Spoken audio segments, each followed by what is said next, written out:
Bonjour à tous et bienvenue sur Tuto Blender. Dans cette vidéo, je vais vous parler des shaders AOV dans Blender. Alors qu'est-ce que c'est? Ce sont des données qui sont utilisées lorsque on fait du compositing. Et pour rappel, le compositing, c'est l'étape qui se passe juste après le rendu. Donc vous avez calculé votre image, votre rendu, Blender vous génère une image, et vous voulez faire de la retouche sur cette image, et ça c'est l'étape de compositing. Lorsque vous voulez faire la retouche d'une image, vous pouvez avoir accès à un certain nombre de données enregistrées en même temps que Blender calcule le rendu de votre image.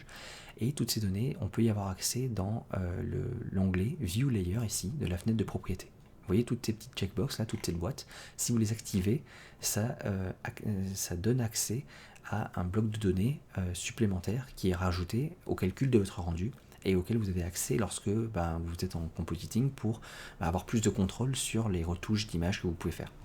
Donc vous avez plein de petites boîtes ici, mais elles sont limitées. Il y en a pas, enfin, il y a un certain nombre. On peut faire plein de trucs avec, mais des fois, dans un cas particulier, dans votre scène, vous allez avoir besoin d'une donnée vraiment particulière, liée par exemple au matériau de votre objet. Et ça, on va descendre ici dans Shader AOV, et c'est ça qui va nous donner accès à ce contrôle supplémentaire. C'est juste au-dessus Light Groups. Et Light Groups, si vous êtes intéressé, moi j'ai fait une vidéo dessus il n'y a pas longtemps, donc je vous invite à aller la voir pour en apprendre plus. Nous, on s'intéresse au shader AOV ici, et pour l'instant, la liste est vide, il n'y en a pas. Si on veut en rajouter, il faut cliquer sur le petit plus qui est ici. On peut en faire autant qu'on veut, en cliquant plein de fois sur plus, et on peut venir double-cliquer sur le nom pour le renommer, exemple par exemple. Et à côté, on peut choisir aussi le type que va avoir ce shader AOV. Et vous allez voir dans 2 secondes comment sélectionner le type que vous voulez. Donc je vous ai dit que ça se passe dans la partie compo, mais avant qu'on fasse un rendu et qu'on aille vraiment faire du compositing, on va un peu toucher au shader de ce cube. Donc je vais remonter un peu cette fenêtre là et je vais changer son type en shader editor, comme ça là on est dans l'arbre nodal du matériau de notre cube, pour définir le matériau. Et pour voir ce qu'on fait ici, je vais me mettre en vue render de là-haut, comme ça on voit les résultats de ce qui est ici. Alors, je ne vais pas faire grand chose en fait en vrai sur ce cube, je vais le garder tel quel, j'ai envie que le rendu ce soit juste le cube gris comme il est maintenant. Donc on va juste imaginer que là en fait à la place du principal BSDF, j'ai un arbre nodal de fou. En fait j'ai plein de trucs, c'est super complexe et je suis très content du résultat, c'est magnifique. Mais en vrai, devant moi là il y a juste le principal BSDF, il faut faire jouer votre imagination. Néanmoins, je vais quand même rajouter un petit nœud à côté, Shift A, je vais faire un truc, une texture, voilà, Masquerade, c'est très bien, ça peut être n'importe quoi en vrai. Si vous avez l'add-on Node Wrangler d'activer, donc Edit, Preferences, dans Add-on, vous cherchez Node, si vous avez Node Wrangler d'activer ici, ça va vous donner accès à un certain nombre de raccourcis clavier qui sont pratiques, notamment si je fais CTRL-SHIFT-clic ici, je peux prévisualiser le nœud sur lequel je viens de cliquer. Et là, on voit à quoi ressemble mon Mask Wave Texture, et c'est correct, je veux dire, on voit, il y a du noir, du blanc, il y a du contraste, tout ça, c'est très bien pour notre exemple, on peut faire quelque chose avec ça. Donc, je vais utiliser ce Mask Wave Texture, je pourrais le relier à mon Principal BSDF. D'ailleurs, en vrai, j'aimerais que vous imaginiez que cette texture-là, c'est une des étapes qui existent dans tout l'arbre nodal qu'on imagine, en fait, qui crée notre shader.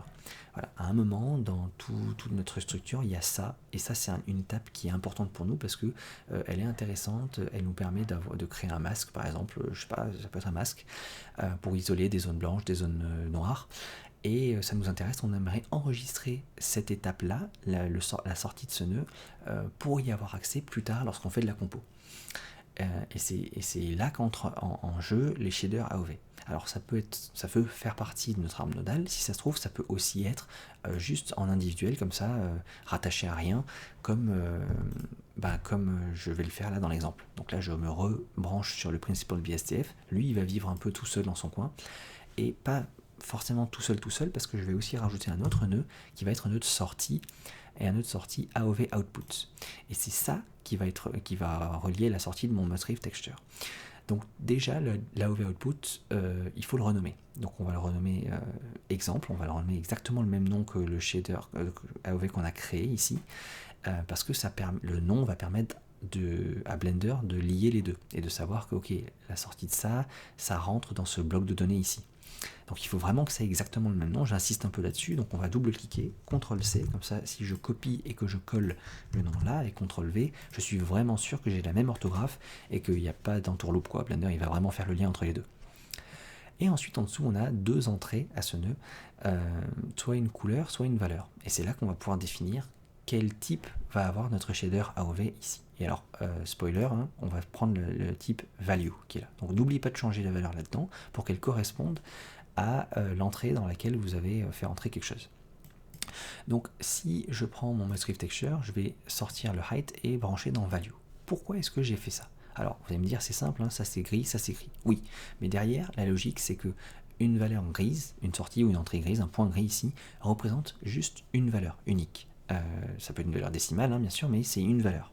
Alors qu'une sortie jaune représente une couleur, et pour faire une couleur, il faut le rouge, le vert et le bleu. Donc ça fait trois valeurs. Il faut une valeur pour le rouge, une pour le vert et une pour le bleu. C'est-à-dire que là, on est sur une entrée qui va prendre trois valeurs ici.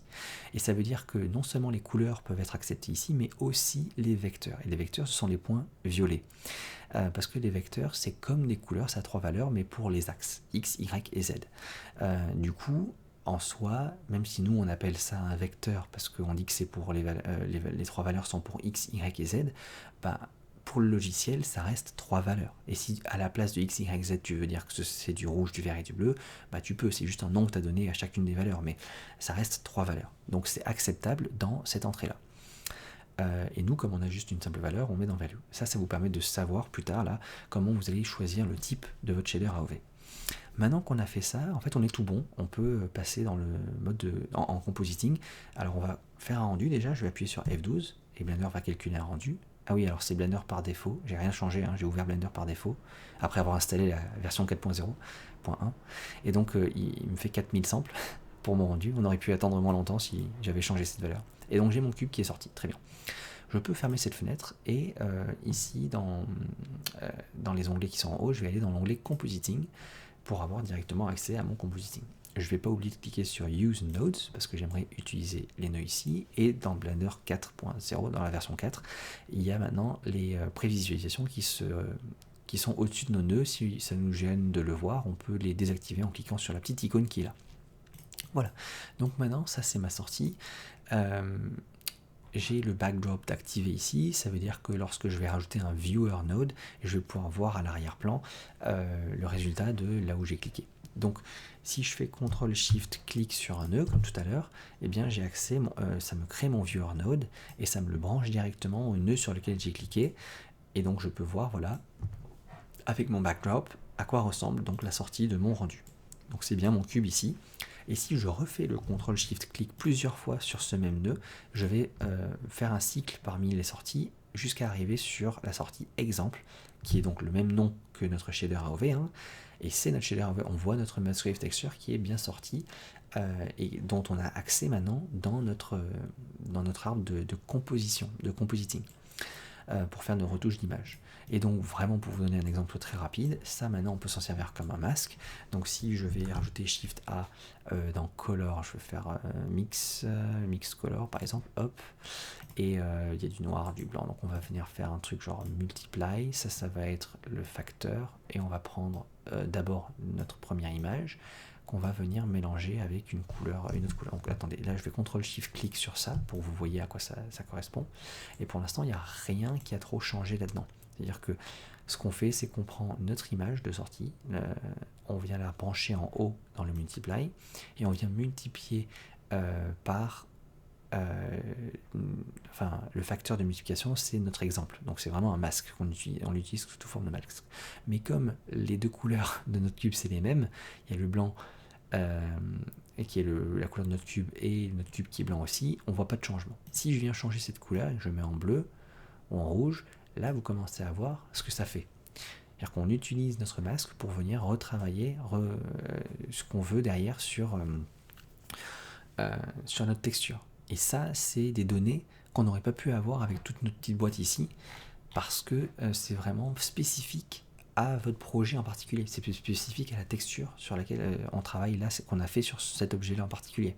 Si j'avais fait un smiley là sur une des faces et que je voulais faire briller ce smiley en mettant un glow autour, eh bien je pourrais utiliser les shaders AOV pour isoler simplement ce petit smiley que j'aurais dessiné et le faire briller uniquement lui en mode compo. Voilà, donc j'espère que vous avez à peu près saisi la puissance de ce shader AOV. J'espère que vous avez appris quelque chose, que ça a été utile pour vous. Et puis moi, je vous dis à la prochaine. Salut!